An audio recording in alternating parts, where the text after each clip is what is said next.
রাধে রাধে বন্ধুরা, শুভরাত্রি। তোমরা কেমন আছো? সবাই ভালো থেকো, সুস্থ থেকো। আজকে পাঠ করছি শ্রী শ্রী ঠাকুর রামকৃষ্ণদেবের গল্প সম্ভার থেকে একটি গল্প। গুরুপুত্রের অন্নপ্রাশন হবে, আয়োজন চলছে। শিষ্যরাও খুব জোর দূর করে আয়োজন করছে। যার যেমন সামর্থ্য সবাই গুরুদেবের পুত্রের অন্নপ্রাশনের জন্য উৎসবের আয়োজন করছে। যার যতটুকু সামর্থ্য কোলায় সব শিষ্যরাই নিয়ে এসছে। তো ওই আশ্রমের একজন বিধবা গরিব শিষ্যা ছিলেন। তো ওই শিষ্যও কী করলো, ওই শিষ্যার একটি গরু ছিল।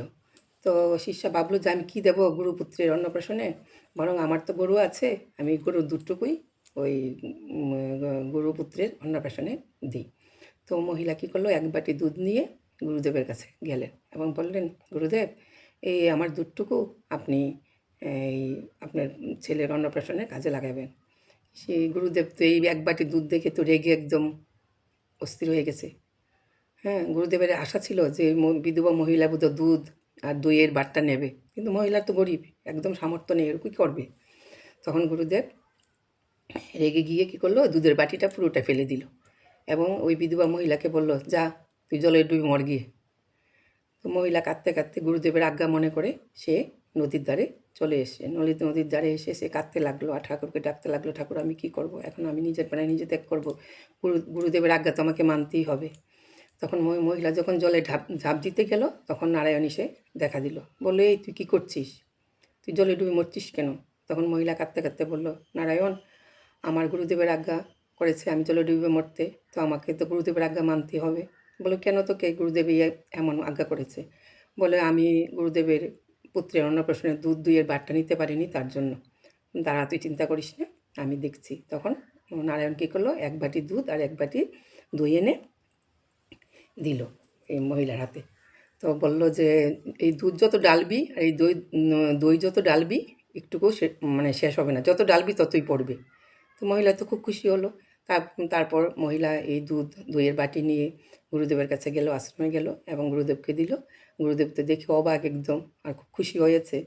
তখন বলল যে নদীর ধারে যেসব ঘটনা ঘটেছিল সমস্ত বিবরণটা গুরুদেবের কাছে বলল। তখন গুরুদেব কী বলল, বলল যে চল, আমি তোর সঙ্গে যাব, আমি নারায়ণকে আমাকে দর্শন করাবি। তো মহিলা সঙ্গে ওই গুরুদেব আবার নদীর ধারে এলো, এসে তখন মহিলা নারায়ণকে ডাকছে, ঠাকুর তুমি দেখা দাও, দেখা দাও। কিন্তু নারায়ণ এসছে, আসার পরেও কিন্তু ওই বিধবা মহিলা কি নারায়ণ দেখা দিয়েছে, কিন্তু ওই গুরুদেবকে কিন্তু দেখা দিল না। তখন গুরুদেব বলল, যদি আমাকে দেখা না দেয় তাহলে আমি এখানেই নদীর ধারে প্রাণ ত্যাগ করবো। তো মহিলা আবার এই বিধবা মহিলা আবার কাঁদছে, ঠাকুরকে, প্রভু তুমি দেখা দাও, দেখা দাও, যদি তুমি দেখা না দাও, হ্যাঁ, তাহলে তো গুরুদেবের শরীর যাবে, প্রাণ ত্যাগ করবে, তার সঙ্গে আমিও প্রাণ ত্যাগ করব। তখন ভক্তেরও দিন ভগবান, ভক্তের ডাকে তো ভগবান সাড়া না দিয়ে পারে না।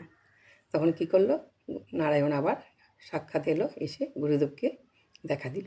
বাস, এবার গুরুদেবও নারায়ণকে তার দিব্য চক্ষু দিয়ে একদম পরিপূর্ণভাবে নারায়ণকে গুরুদেব দর্শন করলো।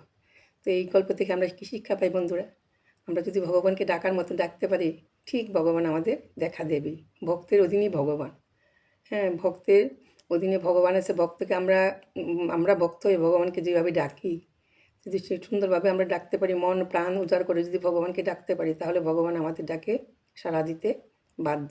ভগবান আমাদের ডাক না শুনে থাকতে পারবে না। ভগবানের মন ব্যাকুল হয়ে উঠবে ভক্তের জন্য। তাই আমরা যখন এই জন্য বিপদে আপদে সুখে দুঃখে সবসময় আমরা ভগবানের নাম যাতে স্মরণ করতে পারি, এটাই তোমরা সবাই মনে রাখবে। এই বলে রাখছি বন্ধুরা, রাধে রাধে, শুভরাত্রি। তোমরা সবাই ভালো থেকো, সুস্থ থেকো।